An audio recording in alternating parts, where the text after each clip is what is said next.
So hello guys, welcome back. So ayan na nga guys, for today's video ay tatalakayin natin yung tungkol sa earnings ng in-stream ads. So Wednesday po is na-monetize po ako sa in-stream ads.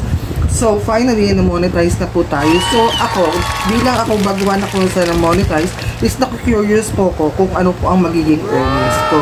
So ayan guys, so nag-upload ako ng mga dati kong video, sinubukan ko kung ano po yung magiging impact ng aking earnings. So ayan guys, so nag-upload po ako na nag-upload. So tinignan ko lang, unang araw is nakita ko, so chinek ko, kinabukasan, sabi daw nila, mag-a-appear daw po yung earnings ng 24 hours o kahit hindi na po umabot ng 24 hours, pero magkakaroon ka na po ng earnings kahit na mga 100 views, 200 views, or 300 views, nagkakaroon na po siya ng cents, dollars.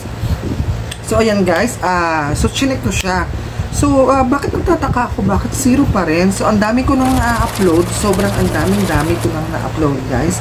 So ipapakita ko sa inyo mamaya yung earnings ko, yung ano ko pala, yung in-upload ko na walang earnings talaga, as in zero po talaga siya guys, as in zero.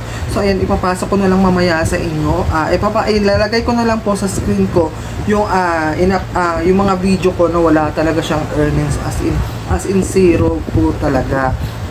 So ayan guys, tapos kagabi, ayan, Friday. So Friday tayo kagabi. Pag may natanggap akong email, so may na-receive ako na nakalagay, na-receive ko itong nakalagay sa email. Ayan.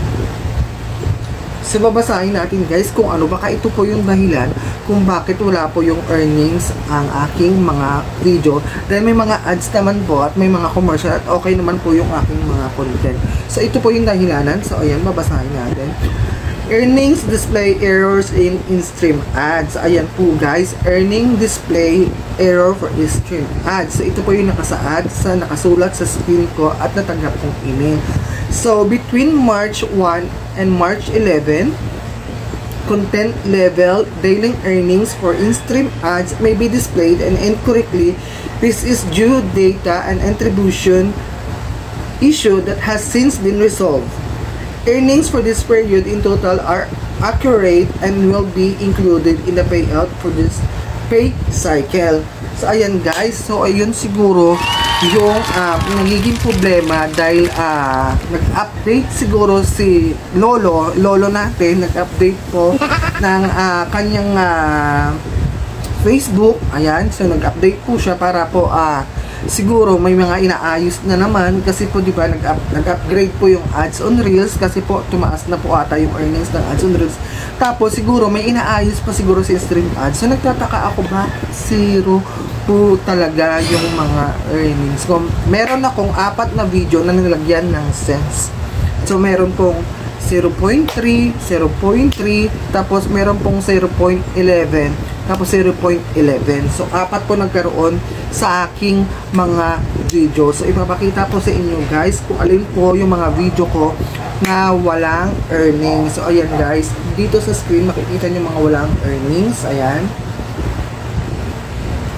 So after that, papakita ko naman po sa inyo guys yung may earnings kong 4 na video. So ayan.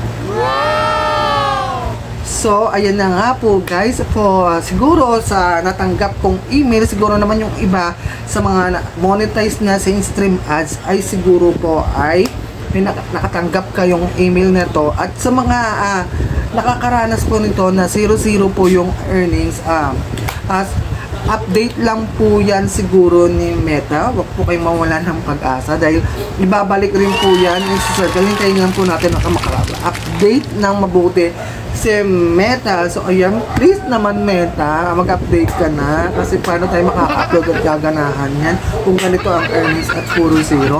So ayan guys, kidding aside, so ayan, pagbutihin na lang natin ang pag-upload natin. So thank you guys, sana po makatulong ko sa inyo itong informasyon na to, at sana po tuloy-tuloy lang po tayo sa pag-upload. Thank you so much.